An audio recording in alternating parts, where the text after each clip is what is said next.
Today I'm talking about a topic that is important to everyone living in Vancouver or considering a move to Vancouver, Washington, crime and safety. I have done a video on this topic before, but it was on a more broader scale. It was in relation to crime at the state level. And that video was part of my Moving to Washington State series, which you can check out if you haven't done so yet. I'll link it above. I have lived in Washington State for most of my life, and overall I consider it a safe place to live. I spend most of my time in Northeast Vancouver in a more rural area, so we're pretty well insulated from day-to-day property crime and theft. It's not perfect, but overall I don't worry about safety on a daily basis. However, looking up stats on Vancouver, maybe I should be a little bit more worried. So stick around to the end to hear about what crime rates are here in Vancouver. Thank you for watching. I make a new video every week on life and real estate here in Southwest Washington.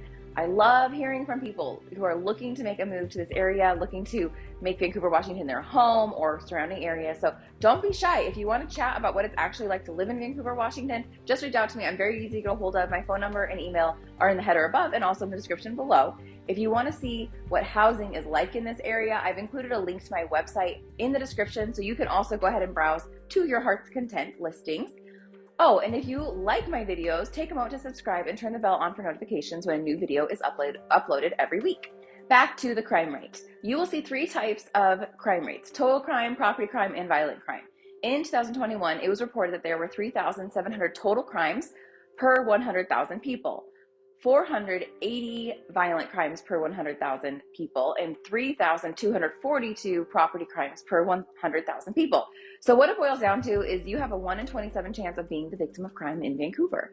The odds of you being a victim of violent crime are 1 in 208, so a lot better. These numbers sound scarier than they are. Vancouver, Washington is actually one of the safest places to live in the Pacific Northwest. Let's compare it to other Washington cities. Tacoma has a 56% higher crime rate and 333% more homicides.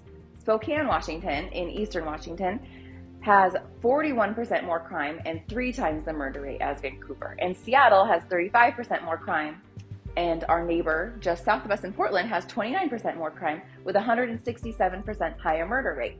The homicide rate in Vancouver in 2019, yes, that's the most recent data I could find, was 3 homicides per 100,000 people, which is far below the national average of 5 murders per 100,000 people. So remember that crime is usually concentrated in small neighborhoods. Some neighborhoods have more crime than others, and you can better understand crime in this city by using the Vancouver Washington crime map from the police department.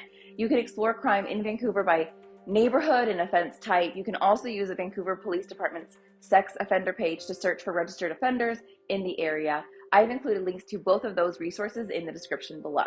The crime map itself, it gives you a preview of what crime is like in Vancouver, Washington. On the crime map, you can see where thefts have occurred, where cars have been stolen or assaults have taken place. There's also a filter on this map to see where sex offenders are living. The Vancouver Police Department's sex offender page is a better resource for you to specifically look and search on this topic. So as you do your research, make sure you are looking at both of these sites. Crimegrade.org put together a safety map that gives a grade to each area. Obviously, an A is going to be the best grade and an F is going to be the worst grade. This map gives a great overview of the safest and least safe areas.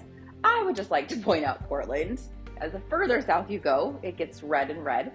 The farther away you get from I-5 here in Vancouver, Washington, the better it seems to get. So safer, farther away from I-5. However, I know a lot of people who live in that Lincoln neighborhood north of downtown Vancouver, and they love it there. So take all of this with a grain of salt. My recommendation is that if you are in love with the house, you want to know more about the area, start knocking on doors. There is a neighborhood review contingency that you can use to investigate and learn more about the safety of an area after you are under contract. If you don't like what you find out, you can back out of the contract and get your earnest money back. According to neighborhoodscout.com's website, the safest neighborhoods in Vancouver are Ireland, which is way east, out past Fern Prairie area of Camas, Philida, which is on the west side, north of downtown and west of I-5. And you can use the link above to see my video on Philida. Lakeshore is just south of Philida. Barberton, which is northeast of 205, just south of Wazoo, Vancouver, west of Rush Prairie. Fisher's Landing made the list. They are East Vancouver along Highway 14. West Salmon Creek, which is where I-5 and 205 meet, and Probestill, which is northeast Vancouver. So here's their neighborhood danger map that shows their recommendations of safest and least safe areas.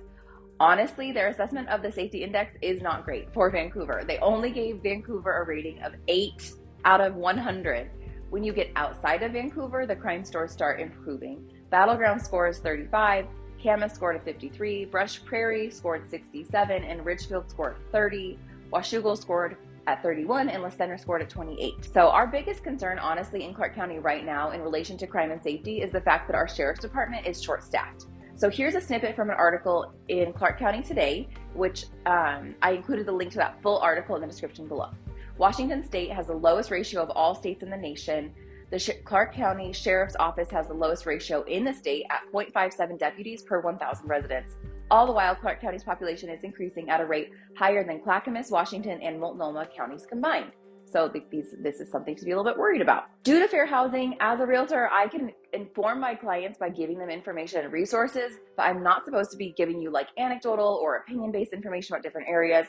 However, if you are shopping for a house from out of state, and you can definitely count on me to give my honest opinion of a home and its location. If I'm looking at a house for you and it gives me the heebie-jeebies, I am going to pass along that information. Okay, I have given you enough information that you can get out there and you can do some of your own research on your own. Good luck, and if you have any questions come up, give me a call, text, or an email.